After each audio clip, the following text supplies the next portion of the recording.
Hello, everyone, and welcome to another episode of the Wise Decision Maker Guide, where we help you make the wisest and most profitable decisions. Today, we'll talk about how you can protect your career during the COVID-19 coronavirus pandemic, focusing on the 8 critical steps that you need to take to make the wisest decisions in the context of the pandemic. And by the way, these decision-making strategies apply to all sorts of decisions in the pandemic and not, but today we'll be talking specifically focusing on how you can apply them to your career in the pandemic. So, the 8 steps to protect your career. You want to identify the need for decision-making process, then gather information from a variety of diverse perspectives, set specific and clear goals for your career, develop clear decision-making criteria for your career, then generate viable options for your career, then evaluate options that you generated, pick the best of the bunch. Next, implement the option you chose. And finally, evaluate the implementation and revise it as needed. Let's go through them step by step. First, you want to identify the need for decision-making process, especially when there's no explicit problem. Now, a lot of people, for example, in the pandemic, are not worrying too much about their careers, even though they should be. Because they think the pandemic will be over pretty soon, and they are being kind of foolish about this. Unfortunately, the pandemic will be going on until we develop an effective vaccine and get people widely vaccinated. In the most optimistic scenario, that will not be until 2022. That is incredibly optimistic. It's very unlikely to be early 2022, beginning of 22. Most likely it will be sometime closer to 23 or 24. So you really need to be thinking about your career in the next several years with the pandemic in mind. Most people are not. So you want to identify this. And it's very uncomfortable for our instincts to accept this information. So this is especially important to think about the need to make this tough decision, challenging decision, when your instincts are going against it, when it's uncomfortable for you. So you want to recognize the need to make a decision before it becomes an emergency. And that's what Alex did. So Alex was the COO of a chain of Midwestern restaurants, 24 Midwestern restaurants, who pretty early in the pandemic, I was her executive coach, so we talked about the situation in the pandemic. She realized that the restaurants will not be doing well in this pandemic. So she realized that, this was a tough time, but tough moment for her, but she realized that she needs to find a new job because her current position will not do well. So that was the decision that she made. So she identified the need for a decision. Now, next step, you want to gather information from a variety of diverse perspectives, different people. You want to place especially higher value on people with whom you disagree, who don't fit your personality, because it's very intuitive for us to put too much value on opinions with which we already agree and weigh that information more heavily. And therefore, we make bad decisions. So you want to place twice as much value on the perspective of those people with whom you disagree. They help you recognize potential bias blind spots. So that's really important. So with Alex, she talked to a whole variety of people in her contact network. And I especially encouraged her, and people who are in her current contact network in the restaurant industry, people who are generally in the food service industry of all sorts. I especially encouraged her to talk to executives who have successfully made the switch to a different industry from one to another, and those who have tried but didn't succeed. So those were hard stories for Alex to hear, but that was really important for her to hear those stories, to know the kind of mistakes that people make. I also encouraged her to talk to her accountant and think about the financial implications. She's the main breadwinner for her family. So her husband takes care of the kids at home. So that was an important consideration as well. So that was somewhat hard for her to deal with, but she dealt with it. She got the information that she needed. Next, set specific and clear goals. So you want to be very clear on your vision of the future. What do you want your future to be like? Especially when you want to recognize when a seemingly one-time decision is actually a consequence of a systematic issue, of a systematic process. So you want to make addressing these root problems, the consequence, the thing that you want out of this clear vision. So what Alex did was paint a clear vision of her desired outcome. And one of the things that's been bugging her for a while in her current position as the COO is that the restaurant chain where she worked didn't really like innovation. She was pretty creative, innovative, but they didn't really like that. So she wanted to address this kind of systemic underlying issue of what she was doing. She also wanted, of course, to protect her financial security and safety. She wanted to make sure that even if she got less money, we agreed that she has to get at least 75% of her previous position in this new industry. So that was another consideration. And just in general, she wanted stability for herself. She wanted a position that would be stable, an industry that would be stable. So that was something that she was really looking toward. Then develop clear decision-making criteria. So here it's critical to think about the criteria that will inform your decision, and you'll use these criteria to weigh the options that you choose. Then you want to rank the importance of each criteria on a scale of 1 to 10. So for example, with Alex, we talked about things like safety in this new industry. We talked about the opportunities for innovation in this new industry. We talked about, of course, her financial remuneration. And we evaluated them, weighed each of these criteria on a scale of 1 to 10, depending on how important they were to Alex. So that's the fourth step. Then fifth step, generate viable options. I can't stress this enough. When I see executives get things wrong, and just in general professionals get things wrong, this is the biggest issue. They settle for the first available option. This is not good. You don't want to settle for the first available option. If you want to really make the best choice available, and this is a major decision, this is a serious decision, you want at least 5 viable options. So Alex was thinking about, hey, her main choice after she was talking to people was going into the food delivery industry. That was what she was thinking about. So she was really kind of orienting toward this, but I strongly encouraged her to think about at least 5 viable options. And of course, one of those options was staying in her current industry, another was in grocery stores, another one was in food processing and food preparation and so on. So thinking about a number of viable options, you want at least 5 viable options that you think would work for you. So 5 viable options. Then evaluate these options and pick the best of the bunch. Use the criteria you already developed. So you already had, this is the 6th step. So in the 4th step, you develop criteria, 5th step, you developed options, and now you want to rank each of the options and each of the criterion. And then multiply the rankings by the way you assigned, by the weight that you assign to each criteria. That way you'll get a clear numerical score of what you want.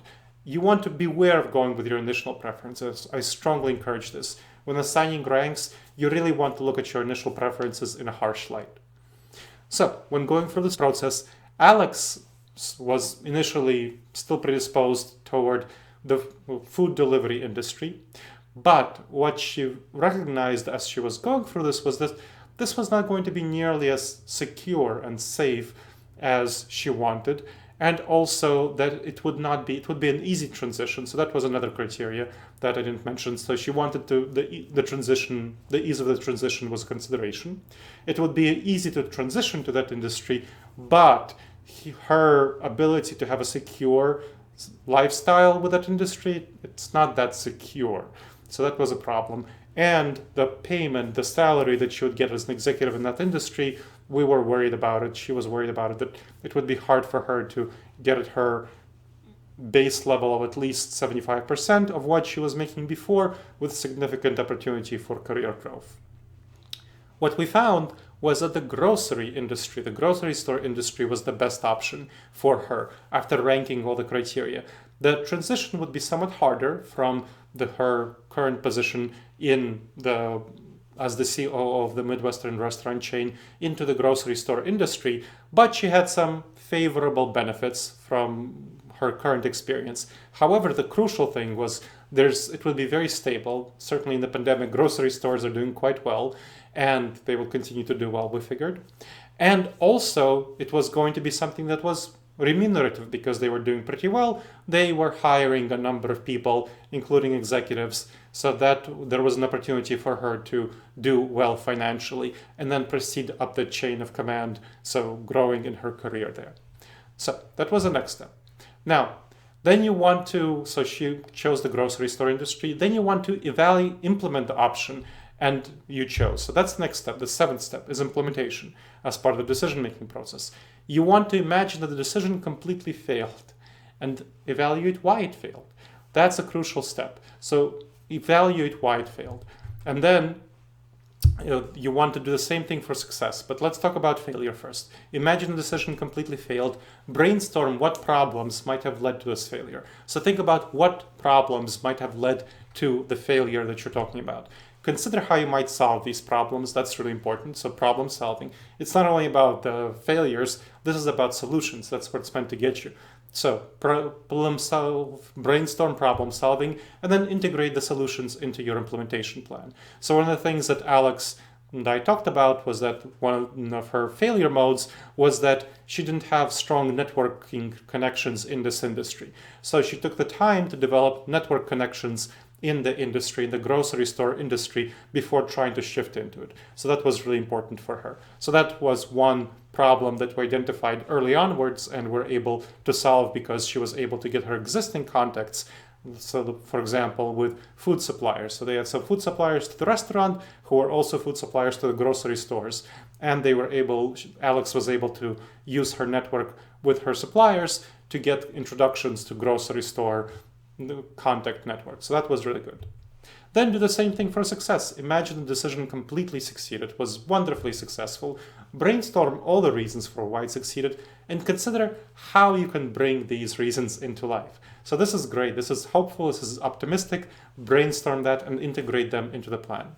So we identified a number of skills and strengths that Alex would bring to her position. So reasons for success. What we found was that Alex had really strong skills in customer service. So that was really important, that she had strong skills in customer service, and she had strong skills in, of course, prepared food as the CEO of a chain of Midwestern restaurants, and serving this food as well as delivering food. So that was delivering prepared food was a major strength, was a major skill for her. So that was great. So we identified some opportunities for how that can be a unique selling point that she makes as she's applying to the grocery store industry. And then evaluate the implementation. So evaluate how the implementation is going and revise it as needed. That's the next step. You want to develop clear metrics of success, check in regularly to make sure that you're meeting these metrics, and if not, revise the implementation as needed. You might even find that the original decision might need to be changed, and that's totally fine. So with Alex, she was able to use her background and skills and her network to find a job in a major chain of grocery stores in the position of Senior Vice President of Prepared Foods. Now, let's be honest, that's not nearly as high a position as the COO. So she realized that she would have to take some steps down in order to move up to move to a new industry. So it was kind of a couple of steps down. It's not the most powerful position. It's not the most powerful VP position to be a VP of prepared foods. In fact, this was kind of a new position that the grocery store was creating because of so much prepared foods that they were being previously the prepared foods was part of another VP's role, senior VP's role. So now they created a new position just because of how much prepared food was being demanded during the pandemic. So there was a large increase in this prepared food, and they decided that, hey, we have this person who's applying for this position, we have a good fit for her, so we'll create this position for her. So that was good for her, and so she was able to transition to this role, and she got 85% of her previous salary, which was definitely above what we wanted to accomplish, the minimum that we wanted to accomplish. So that was good. And this was a stable industry with a lot of growth opportunity. So one of the things that we talked about with her evaluations of success was how well she's doing in networking in this industry, and especially, of course, in the company that hired her. So we set a baseline of a number of networking meetings a month that she would continue to do, and also developing mentorship relationships. So getting mentoring from people who were seniors, people in the company, to develop those mentor relationships. And that was very important. So this is the technique that I want to share. The 8 steps to protect your career in the pandemic. This is an incredibly important technique, and it will definitely be effective for you if you follow the steps thoroughly. I think you'll succeed just like Alex succeeded, whether you decide to stay in your current position, whether you decide to switch jobs within your industry, or whether you decide to switch industries. All right. So I hope this episode of the Wise Decision Maker Guide has been helpful for you for making the wisest and most profitable decisions. The blog on this topic has a lot more information, including specifically how to go through the numbers, of how to go through all the steps, and much more information on what Alex did, and with citations, of course, so you can check that out in the show notes. Please do that. Please make sure to subscribe to the show on whatever platform you like to listen to it, you like to check it out, you like to watch it. Please subscribe to that platform. And of course, we do have translate this show in both audio and video formats. You want to, if you think that this show might be helpful to some folks, please share it on your social media and by email, by individual email. Send it to people to whom it might be helpful, who might be thinking about their career in the context of the pandemic. This is, of course, a very important and serious issue. So please share it with them. To learn much more about this topic in general, more broadly about decision making, check out my book, Never Go With Your Gut, How Pioneering Leaders Make the Best Decisions and Avoid Business Disasters. And of course, it's linked in the show notes. And specifically in the context of the pandemic, how do you make decisions? How do you survive and thrive? My book, Resilience, Adapt and Plan for the New Abnormal of the COVID-19 Coronavirus Pandemic, also linked in the show notes. For a great free resource, check out the Wise Decision Maker course. It's going to be a free course of 8 video-based modules on making the wisest decisions. Check it out. Again, it's in the show notes. All right. So that's all I want to share with you, and I hope this episode has been helpful for you. As always, the wisest and most profitable decisions to you, my friends.